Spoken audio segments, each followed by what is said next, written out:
This is a podcast about both having autism and living with someone who has autism. My mom is Sonya, and I'm Josh, and this is Josh Has Autism. Hey everybody, welcome to Josh Has Autism. Hello! We are on number, drum roll. We're on the 200th episode. That's amazing. Yeah. I don't know what we've talked about entirely. Well, just by the numbers, that's if we had been doing one every single week, nonstop, that's just under 4 years. Wow. Yeah. Sometimes we didn't do them. We needed time off. Everybody has been hanging out with us, and we've been through a lot since the first episode. Yeah. And this podcast has helped me to understand you better than ever before. And I learn things about you all the time. And sometimes I would question whether or not, should we keep doing it? Should we not keep doing it? And then, there's a message sent through Apple. Is it Apple or iTunes? Both. iTunes is owned by Apple. Oh, okay. Whichever one where it's listed, where people can hear it. We get messages from there or emails or any of the other sites that it goes to. Yeah. And the messages are just, a lot of them are, that you and I can be their family. Like we are like a mirror, kind of, you know what I mean? Yeah. Like they're going through the same thing. Yeah. Or they have kids that are younger than you and they've been given hope. Yeah. Because I think sometimes when somebody's first gets the diagnosis of autism, usually they're very young these days. Mm-hmm. And there just seems to be this whirlwind of information thrown at you. Like, you go to this specialist, that specialist, you need to do this, you need to do that. But then as a parent, you're just like sitting there kind of going, you're either you can get up and go and get this stuff done and make it happen to do the best that you can, or you can just not know where to start, and that's the best you can. Right. You know what I mean? It's just a complicated. Well, either way, it's almost a double whammy, I would think, because not only are you guys dealing with a newly diagnosed child that's on the autism spectrum, but now you're also getting all of this information, like you said, all at once to try and help that child. Yeah. So it's from both sides, basically, and I can absolutely see how overwhelming that is. Yeah, I think that it's kind of like you're at a master's level or a doctorate level of information you need to take in and process and then put out in an organized fashion that makes sense, that keeps everything moving in like a machine, Well, but that's fine, except for that this is life. These are, we're all human beings, so it's not always smooth. Right. We've come on here and shared things that were not happy, that were not comfortable, that because it wasn't working. Right. I think we've talked about more things that don't work than do work.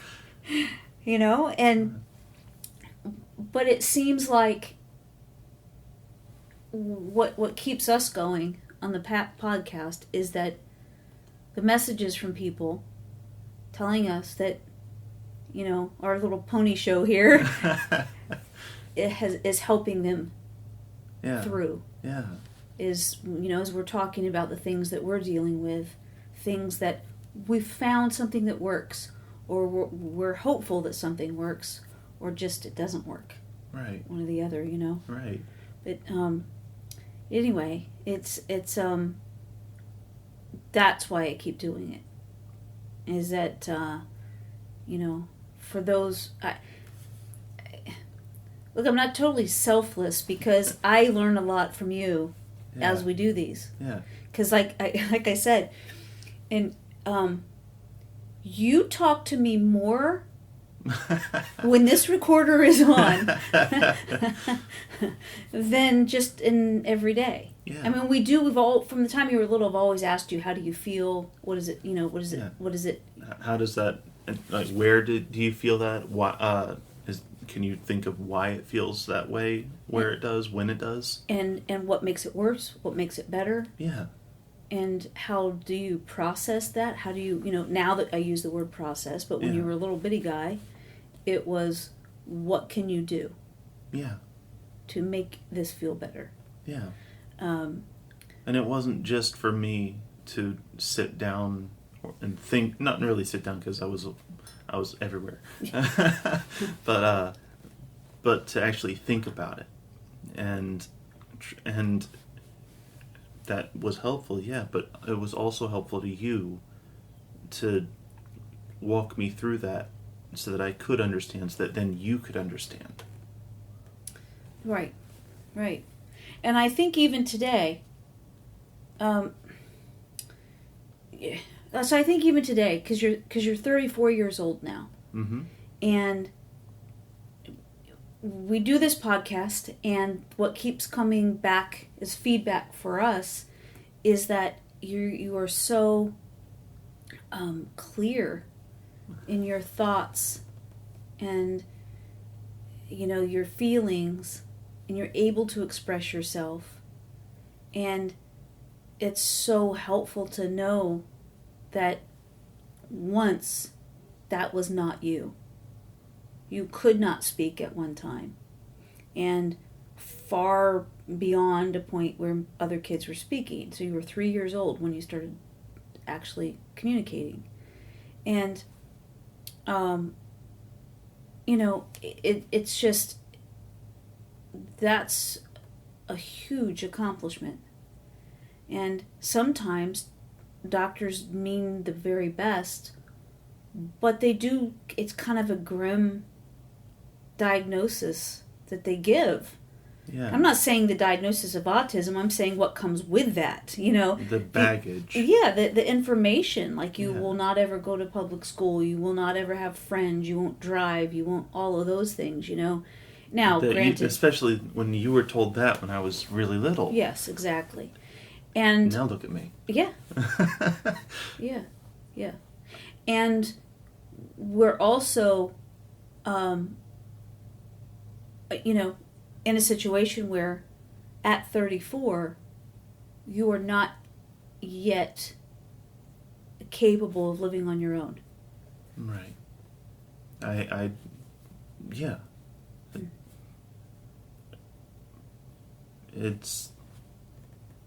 I have difficulties with a lot of different things that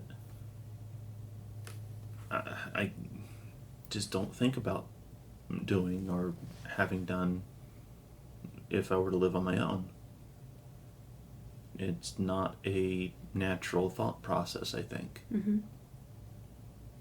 For me, at least. Right.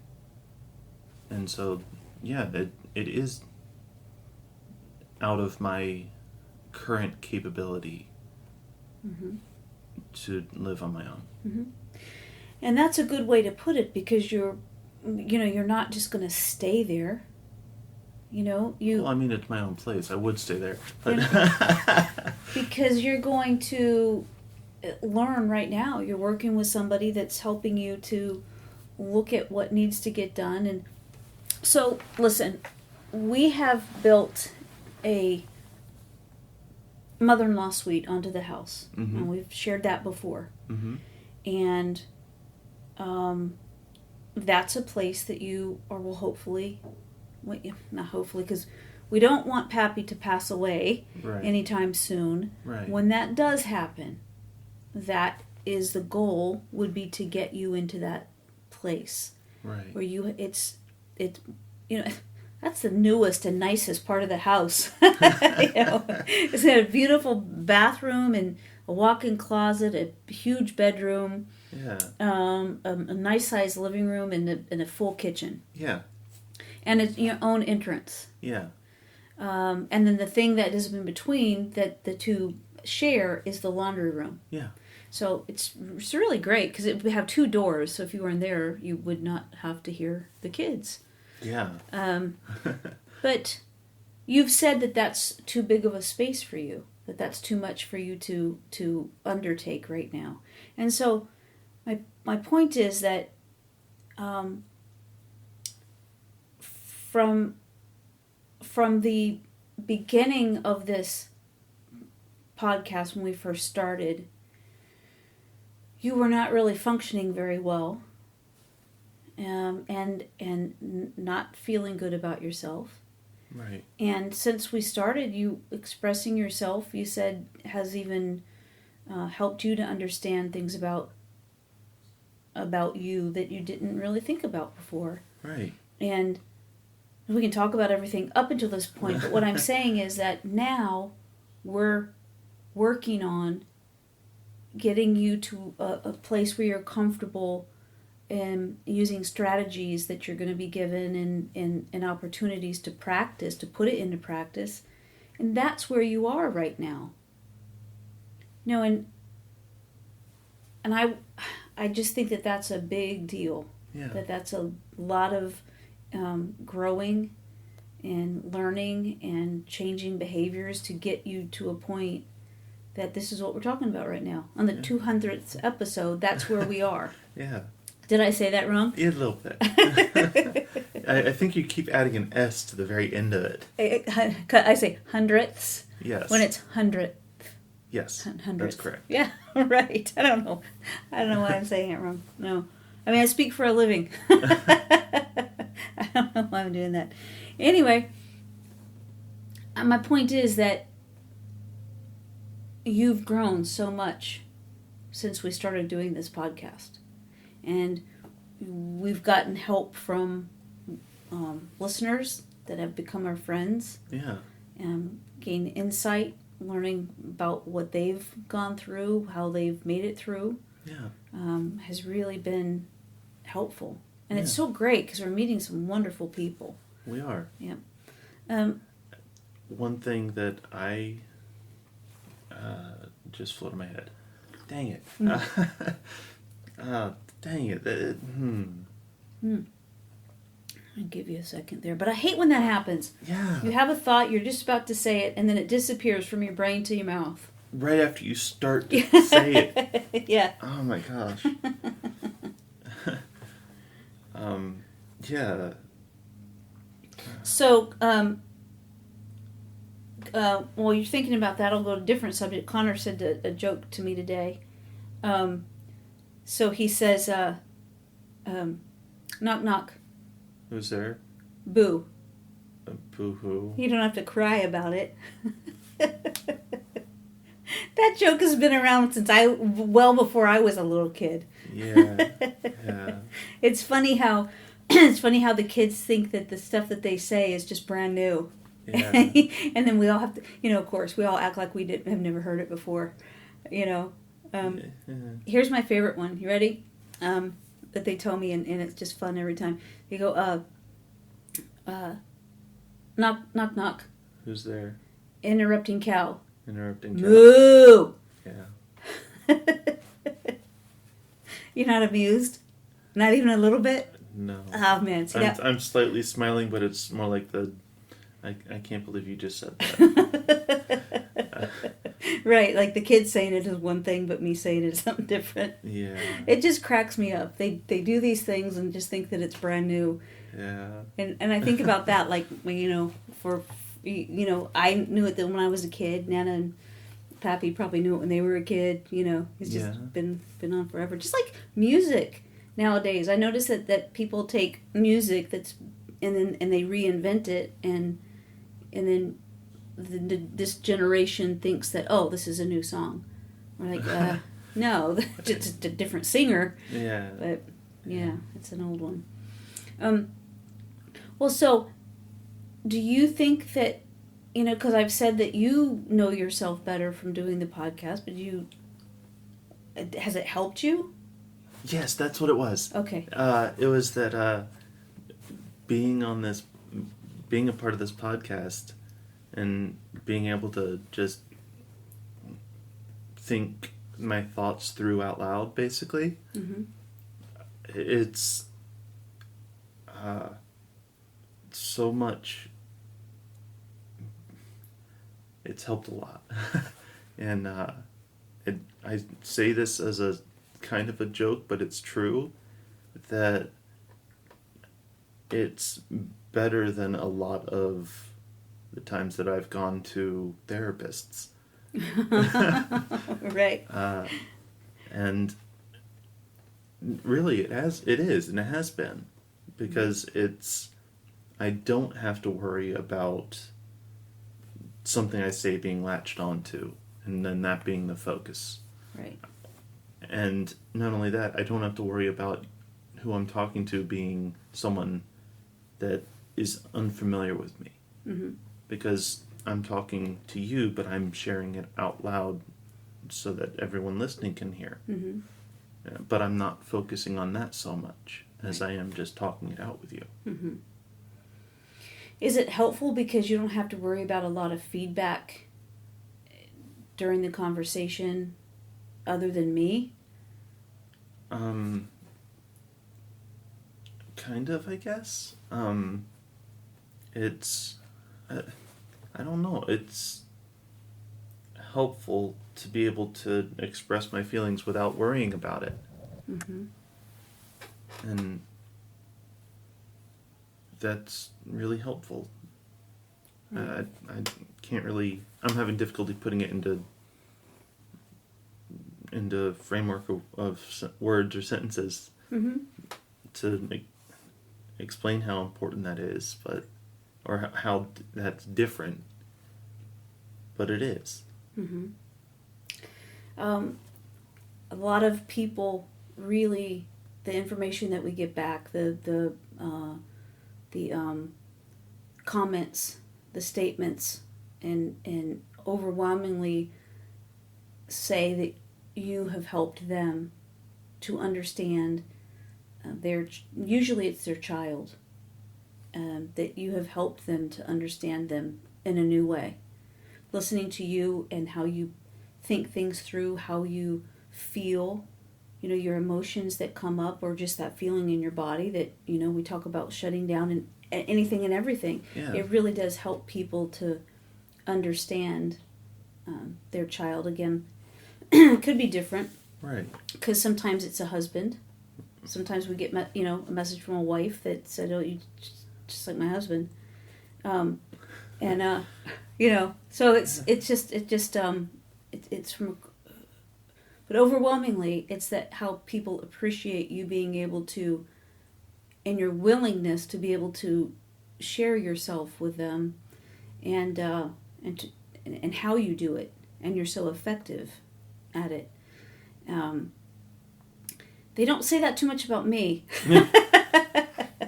And what they do is that they can relate to my side of things, to my approach. But the thing that I really I feel good about is that we keep on getting told that the love that we have for one another is just clear, regardless of what podcast we're doing, what the subject. Yeah. And, you hear something, don't you? Yeah. It sounds like a car door is opened and it's dinging. But it's music. Okay. It's okay. Are it's you distracting. okay? Yeah. I know. Go ahead. Sorry. Okay. No, that's okay. I heard it too, and I wasn't saying anything. Yeah, I was gonna see if you were just gonna, be able to get I noticed through. it right away. Yeah, I know you did. It's distinctive, like how the ice cream truck has certain music that you hear it and it's an ice cream truck. Mm-hmm. Well, this is distinctive, but I don't know what it is. Well, it sounded kind of like the ice cream truck, but not the music, the song, the theme that they usually play. So it was kind of like... It was in that tone range, mm-hmm. but it's more synthetic music. Right. Than it is. I mean, it's the same kind of tempo and everything as Right. ice cream music. But anyway, Yeah. sorry. Yeah. So it's gone now. Yeah. Okay. Thankfully. Yes. Yes.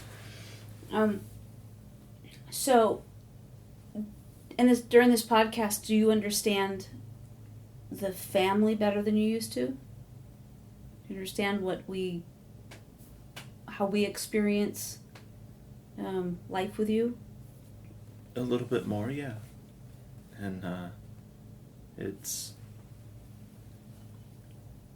I mean, I know Josh has autism, but that's only one half of it. Mm-hmm. Because, yes, I have autism, but you guys also have to deal with, not necessarily the consequences of me having autism, but the effect of, the broader effect of me having it. Right. And so it that's just as important. Mm-hmm. Yeah, I agree with that.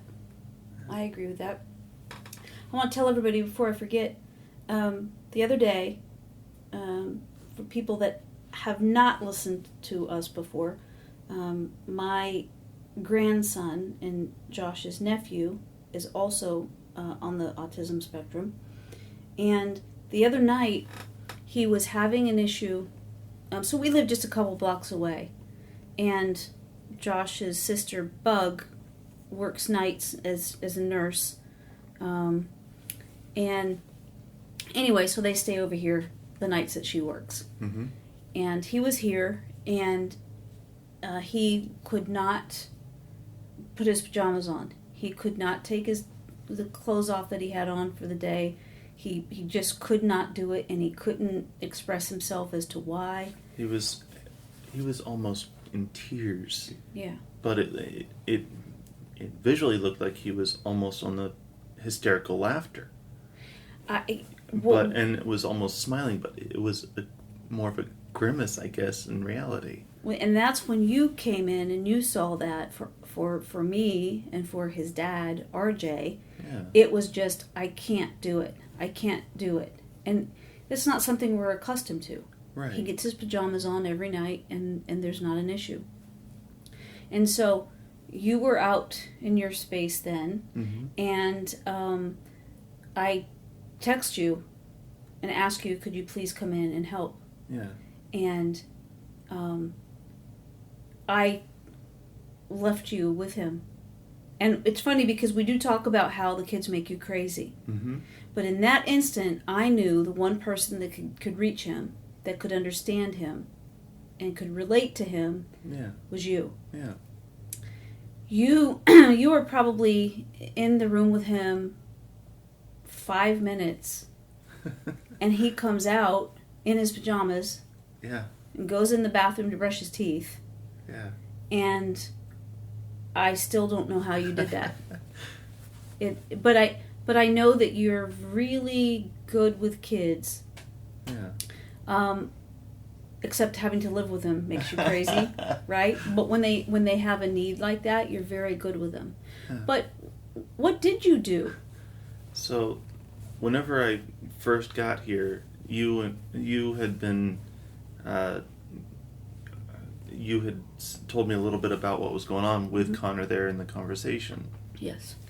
And one of the things that you had mentioned was that what he had done during the day was he had made a big thing of Ghostbusters outfits and stuff like that. Yeah. And with stickers or whatever for name tags and. Yeah, they took paper and drew the Ghostbusters symbol on it, and mm-hmm. and then they taped that to their shirts, and they both wore hats, and Connor and his little sister Madison, and then they put them on they wore baseball hats, and then they stuck them over the top there. Yeah. He had made little name tags and all kinds of stuff. Yeah. So it was really cool, and they had taken all kinds of stuff underneath the dining room table because we have a real big farm table is what it's called for Yeah. a dining room table. So it's really long and really wide. Yeah, and tall. Yeah. And so, anyway, they had their sleeping bags under there. They had, Connor had a little basket full of, I don't know if it was real food or not. it was real food. Oh, was it? Yeah, they took real food under there, which when they get in a very creative, mode, Yeah. I just stay out of the way. If they want to take apples, and a can of Pringles with them underneath, go ahead, Yeah. Yes, and so it was great. He wanted to do stuff, be a Ghostbuster, and all of a sudden, it was done. Yeah. I don't know what happened, but he threw all of his tags, the things they made, he threw them in the trash. Yeah. And he didn't understand why he did that. That's what he told me, is that he did not. I asked him, why'd you throw that stuff away? I don't know. Was it just not right, or I don't know. And he was really becoming distraught about it. Yeah. And so, one of the what it was doing was it was causing that distress was preventing him from doing anything else, including getting changed into his pajamas to get ready for bed. And so, one of the things that I've done myself, it'll sound unrelated. It is though, is I've gone to different conventions and things like that, different cons. Cons is short for conventions, but they're usually things for like sci-fi or just different geeky things. Comic-Con is one of the most well-known cons out there, and at several of these different conventions that I've gone to, from Pennsylvania to New Jersey to Virginia, what have you. Even I think my first one was Baltimore. At Baltimore Comic-Con. Right. And at most of these ones that I've gone to, there's always been usually been a booth with people dressed up as Ghostbusters. Oh, cool. With their own stuff that they've made. And I happen to remember that while I was talking to Connor. And one of the things that I've also done, or that I had done in the past, was I was a part of a theatrical group that specialized in lightsaber combat. Capital City Jedi Knights. And we would do this kind of stuff. And then go to conventions at times and do stuff there. But I made my own outfit. I made my lightsaber, all that stuff. And so I showed Connor pictures of me as a Jedi in that. Oh, very cool. And I using that kind of thing, I was trying to bring it around to him possibly finding out more about a possible local group of Ghostbusters. And because I know there were some.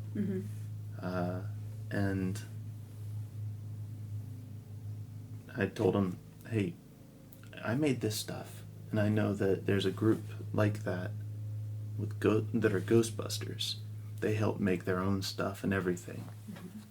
And they go to different conventions and stuff like that. He was also really distraught that he actually got rid of the stuff that he made. Yeah. And so I told him, I will help you find out more about a local Ghostbusters group and see if we can't make more stuff for it. And see what we can do with them. And he got really excited about that. So did he switch it it was like, first I made him think about something a little bit different from whatever he was feeling. Mm-hmm. And by doing so, it was like taking a side step to the left. Mm-hmm. And then by bringing it around to relate to what he was having an issue with, Mm-hmm. in such a way that he can look forward to it. Mm-hmm. It's it's something I'm familiar with, a little bit at least. Well, it sounds like what you're working through right now as an adult with the one-on-one that you're getting just to do that, to be able to look at a situation that would usually trip you up, and how do you work through that? How do you, go around that? How do you look at that differently to be able to function well enough to just to keep going? You know what I'm talking about? Like, as an adult, you're learning that kind of stuff right now in order to begin to do the daily responsibilities that you need to do. He's working with you about those kind of things right now. Yeah. So that's really cool that you were able to take something that you knew that you utilize right now and help him like that. Yeah. So what you're saying is that in the future, if he has an episode or a situation where he's not able to, well, he wasn't functioning. Yeah, he was stuck on what he did and his confusion as to why he did it. Mm-hmm. Now, how do you think that related to him not being able to get his pajamas on? Well, it wasn't. It was that he was trying to work through what he had done, Mm-hmm. trying to figure out even why he did it. Yeah. And it was, but why did I do this? What was the reason? Why did I feel this way? Right. And because he couldn't really put it into words even in his own head, Mm-hmm. he couldn't fix it. He couldn't move past it. And so I gave him a solution to look forward to. Okay. And it helped. Yeah. It's not just, hey, we can do this instead. Don't worry about it. No, that won't work. That kind of stuff, those kind of answers don't help you at all. No, not at all. Mm-mm. And so I showed him something that is pretty cool. Mm-hmm. And then I made it so that he didn't, he broke off from the train of thought of confusion and the negative feelings, Mm-hmm. and moved on to that's pretty cool. Mm-hmm. When he found out that I actually made the stuff, though, Mm-hmm. he's like, whoa. Mm-hmm. And so he was there, he was into it. Mm-hmm. And then using what I know and have experienced, from what I've done in the past and seen, I gave him another option. Mm-hmm. Basically, I showed him something that would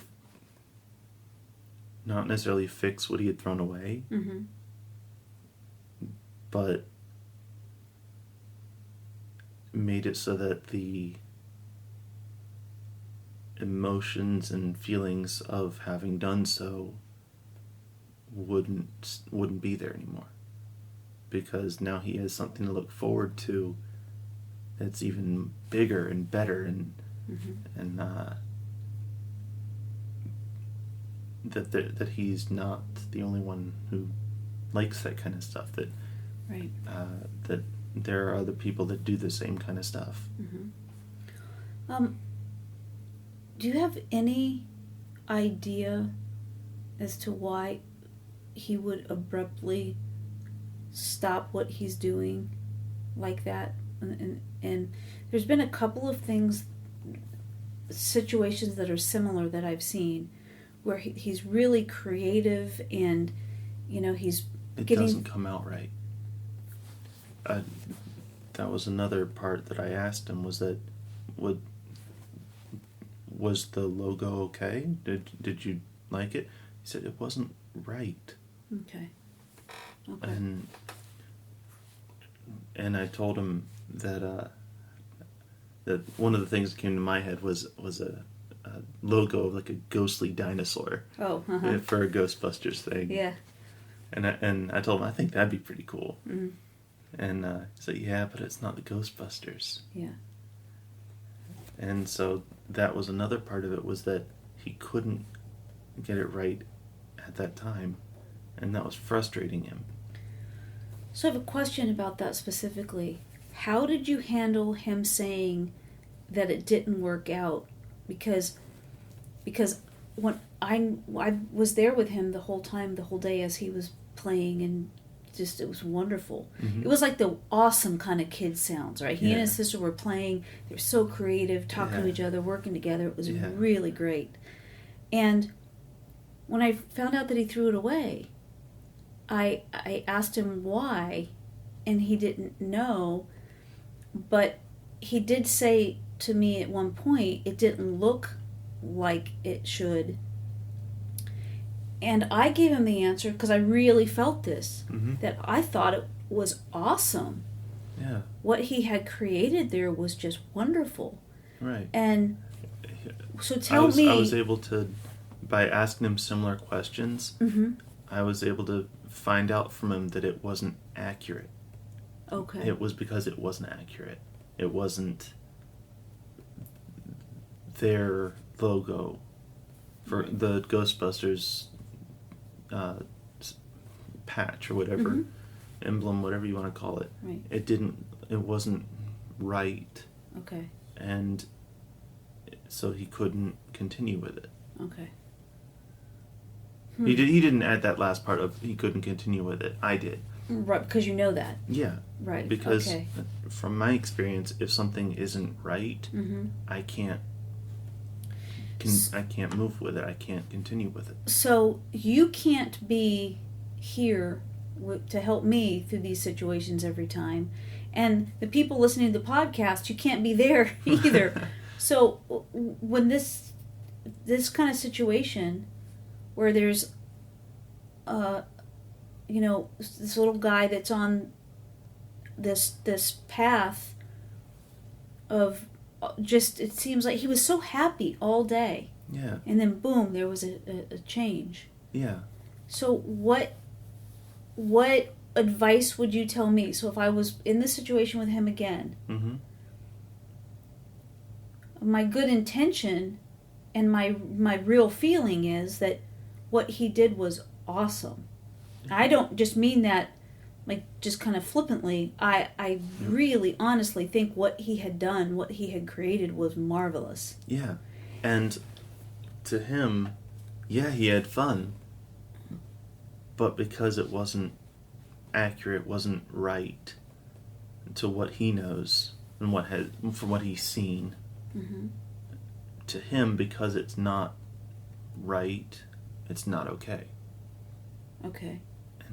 And so it's very difficult to move past that.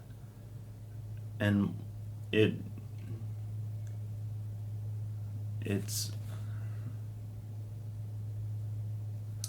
yeah, I've seen you not be able to continue, and there's been times that if you're from the outside and you're just looking at the situation, there have been times where it makes no sense. Right.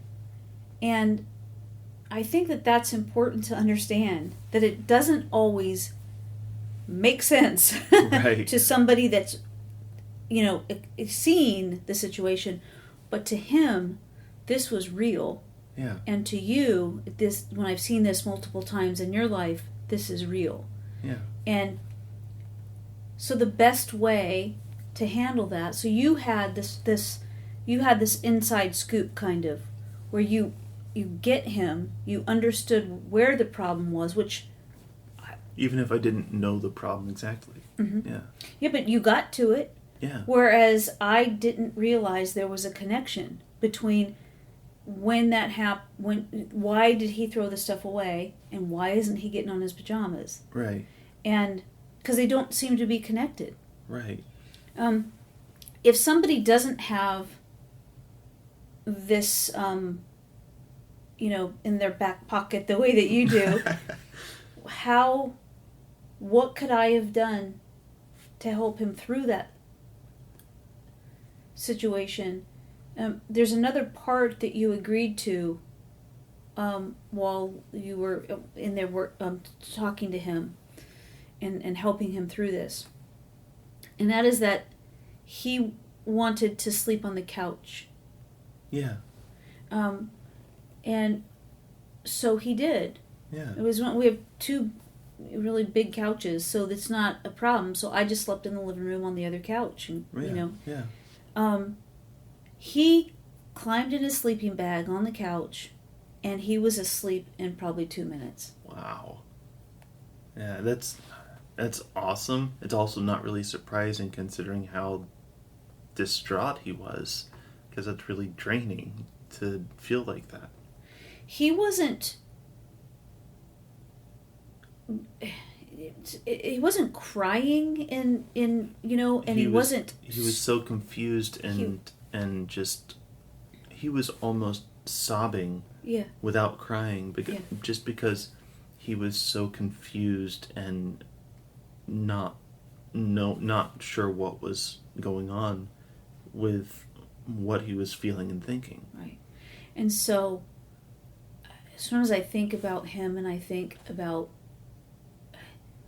like, what if we didn't understand? Because even though I didn't really know how to work through this, Yeah. I saw it clearly. Yeah. This is him. This is autism. Yeah. This is his Yeah. Connor. With this is how it was showing up in that particular day, in this particular situation, and I saw that. I didn't know what to do with it, but I knew that you would know how to help him. Yeah. Or at least I might know how to help. Yeah. Yes, because you really are in tune with how things feel. And what you're able to do is, like, you're just kind of say, we're looking through it at a certain frame, right? Yeah. Well, you come in, you just, like, change the frame, and, like, it's just completely... the testing for lenses and glasses. yes. Right, yeah, absolutely. And so this is so helpful to me, but I need for you to tell me, if I'm in a situation with him again, or if anybody else listening finds himself in a situation, you can't just take it at face value. You can't just say, oh, he's being difficult, he's not putting on his pajamas. Because there's more to it. There's always more to it. Yeah. Always. Yeah. I will say that always. Yeah. There, you can start with the pajamas. You can, is there a tag in the pajamas? That tag needs to go away. Did the socks have a seam on the top? Yes, right, exactly. And with this, it's not just that kind of. It's not just the physical kind of stuff, although that can be a huge issue as well. Mm-hmm. With this particular case, Connor was really distraught about not understanding his thoughts, feelings, and actions. Mm-hmm. And one thing that I know is that whenever I'm clear and upfront about how I'm feeling and thinking, that it makes it a lot easier to fix things, to meet halfway, I guess, kind of thing. Mm-hmm. And with Connor,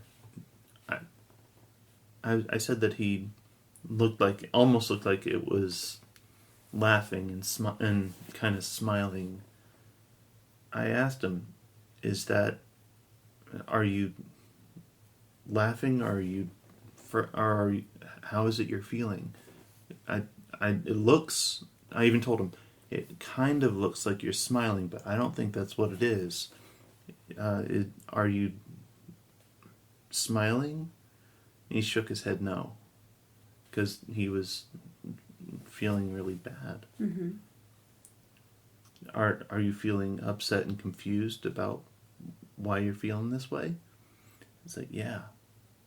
Mm-hmm. He nodded his head, and so that was the first step, was to meet him halfway, to understand how he's currently feeling, not necessarily why just yet. That was the next part, was to figure out why he's feeling confused and conflicted and everything. And so figuring out that it was because he didn't understand what he did and why he did, with the throwing the stuff out, that really made it so that I could figure out what I could do to help him. Mm-hmm. If you didn't have those pictures to help him, and if you didn't have the idea and the something to look forward to, this group, this opportunity for him to be with Ghostbusters, Yeah. if that wasn't an option, how would you have dealt with him and helped him through that? Because a lot of times we don't have those kinds of things to offer. Like, that Right. was a perfect solution. Right. And I will say this. You came in the room when I text you, and you came in. The first thing you did was you crouched down, so you were on eye level with Connor. You didn't come close to him. You didn't try to touch him or hug him or, anything like that, or console him. Yeah. You were about 5 feet away from him, and you crouched down, and I just thought that was so cool. And I just instantly, I saw you looking at him, and I knew that you had it, so I just left the room.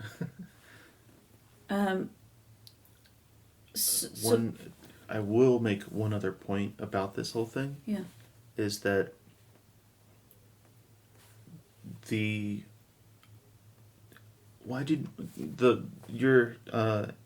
thing of the whole thing was so cool though. It was, what he did was awesome. And it was, yeah. The issue in this kind of scenario, yeah, in this kind of situation, is that that may be true, but it's not helpful to this kind of situation to resolve it. It's nice, but it's not aiding it. Sure. It's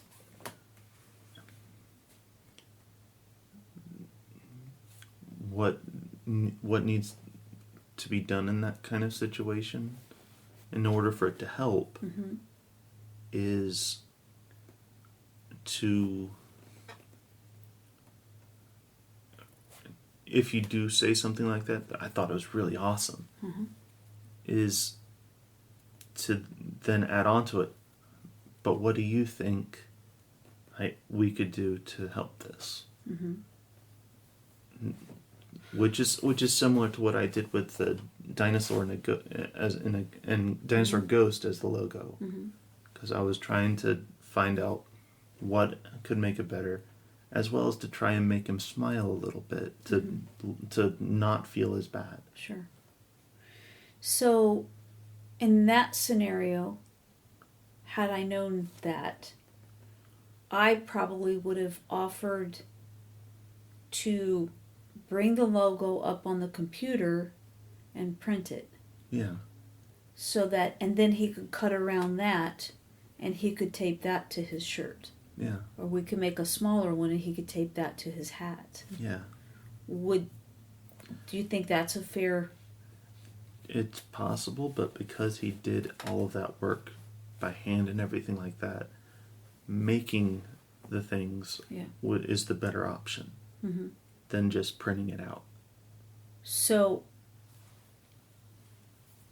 help him to do it again? I mean, I guess he was just, on that particular day, he was just, to think that he fell asleep within 2 minutes of getting in a sleeping bag on the couch. Yeah. He was exhausted. Yeah. It's sometimes so, it feels so complicated. Yeah. You know, it feels so, it hurts. Yeah. You know, it hurts when I don't understand you, and it hurts when I don't understand him, when it feels like I don't really know what you guys need. You want to know a little something? Uh-huh. It hurts when we don't understand ourselves. And that's one of the biggest reasons that he was so exhausted, was that he didn't understand what he was feeling or why he was feeling it. And so having that resolution to that feeling, that he can move on from that, the relief from that, as after feeling that stress and all of those difficult emotions, he, like you said, he passed out. Yeah, right. And so it's not just emotionally draining whenever you have something going on that you don't understand, that you can't figure out, especially whenever it's about yourself. But whenever it is about yourself and it's something that you don't understand, is just so much worse. It makes it so much more difficult. Yeah. I'm so grateful for you for doing that and being there for him. And I just think that what would have happened, here's what you've taught me. Here's what I know about you and I know about us. If you're going through something like that, maybe I don't quite understand it. If I go at you, if I, with a demand, say, we'll just use him as an example. He was not getting his pajamas on. If a parent or anybody else has said, I'm not going to tell you again, put your pajamas on, that's horrible for him in that moment. It adds to the stress. It multiplies that. Yeah. Yeah, especially when you're already feeling that distress from not understanding why you're feeling that way and why you can't move forward from feeling that way. Right. Having that kind of thing add on to it, it doesn't just add on to it. Like I said, it multiplies that horrible feeling. And I think that it's so important that for anybody, it is for me anyway, dealing with situations that come up. So you have autism, Connor has autism. You're both different. You present different. You're individuals. You experience things in your own way. But I know this about both of you, that if I go at you with a demand when you're already elevated, it's a perfect word, then it doesn't help anybody. It certainly doesn't help you. What you've taught me Like in that situation, Mm-hmm. I went to you for help. If it was you that was dealing with that, you're you. I can't get you to come in to help, right? But what you've taught me through the years is that I go with you. Yeah. I don't come at you with demands. I just go with you Yeah. to see if I can help you to get on the other side of something, to a place of comfort. Right. And often that is going to sleep. Yeah. If it's possible. But yeah, you can't. Yeah. It's easier to help someone along than try and push them. Well, and I think the point that I want to make about that is that we've talked about this a lot through the podcast, is that there's always feelings and experiences that you're having and now Connor's having that from the outside most people won't see. Right. It doesn't make it any less legitimate, and it doesn't make it any less important, though. Right. It's happening. Right. And as this example also showed, was that it won't always visibly show what is being felt. He was almost sobbing without crying, Mm-hmm. with a almost small smile kind of thing. But what was actually happening was he was so distraught that he was almost crying. He Mm-hmm. was Mm-hmm. he was almost hiccuping, Yeah. and that was what almost sounded like laughter. Yeah. His smile was not a smile; it was a grimace, like, I don't know what's going on. Yeah. And so Right. it's difficult enough trying to. It's difficult enough trying to understand what other people are feeling and showing with their emotions, let alone trying to figure out our own. Mm-hmm. And so to ask him, are you smiling or are you just so upset? Right. I noticed. I just made this connection kind of because I know that when he threw those away, then his demeanor changed. Okay. But he wasn't always with me then, because he was with his dad. Mm-hmm.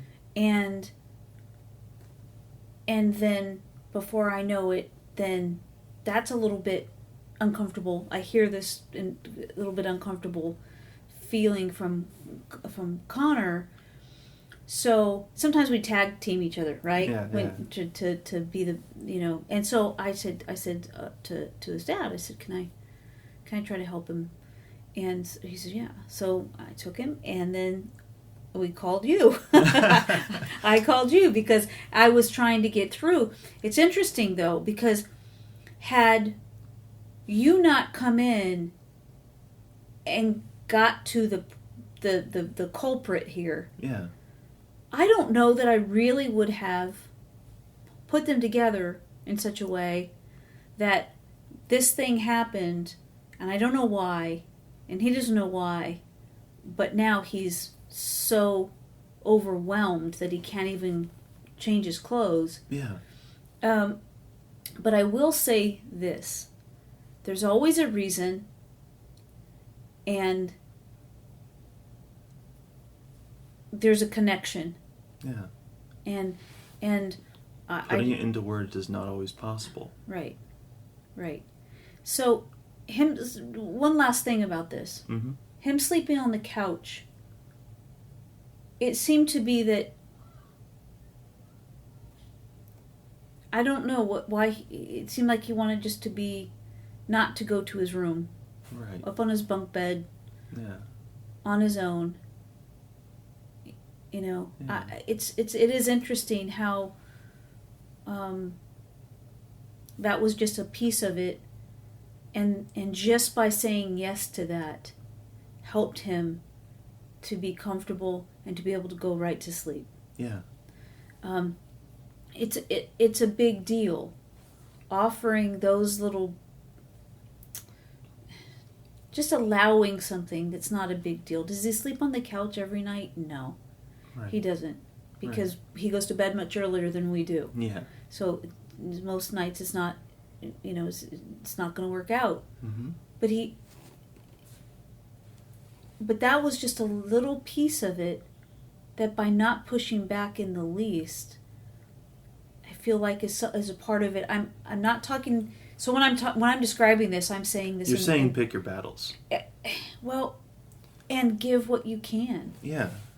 And he had just been through something, and by wanting to sleep on the couch, when you can say yes to things like that,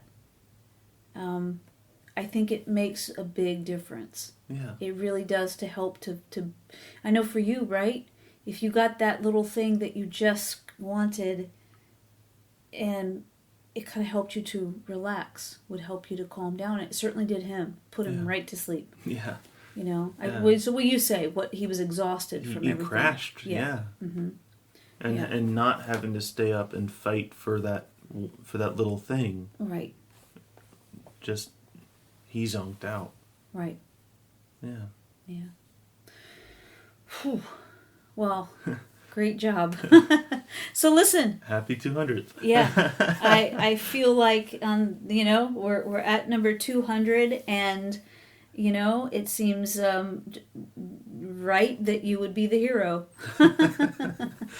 So, yeah, it's just amazing.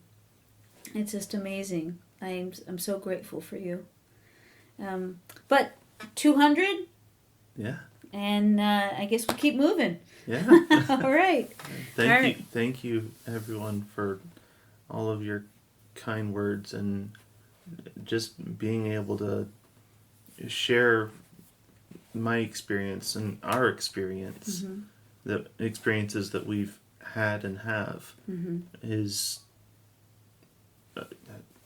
to know that it's helping people is huge. Yeah. Right. And so thank you for listening. I really do appreciate that. Yes, thank you so much. And if you would let's keep sending us messages. Yeah. They help us to keep going and help us to look at things in a different way sometimes, which is really awesome. Yeah. Yeah, absolutely. Send us a message too on the email through the website. It's sonyaking.com, SONYAKING.com, and let me know. I think that there's a way your dad can track it, but I would just like to know where they listen. You know what I mean? Oh, okay. On what sites? Oh yeah, okay. Yeah, because it goes out to a number of different, like iTunes. streamers. And yes, things like that. yeah. I'd be interested to know. Yeah. Share us with as many people as you can. We appreciate it, and give us 5 stars if you're so inclined. Yeah. We're working on. I don't know if you know this or not. Maybe somebody's interested in sponsoring the podcast. Oh wow. So that will be great. Yeah. We might. I would think we've been talking about going to every 2 weeks instead of every week, but I'm not sure. Right. Seems like once a week works pretty good. Yeah. So we'll see what happens. But everybody, thank you so much for listening and hanging out with us for all these times. There are some of you that I know have listened to every single podcast. Yeah. And yeah, it's really cool. Yes, thank you for that. I don't even listen to myself that much, but thank you.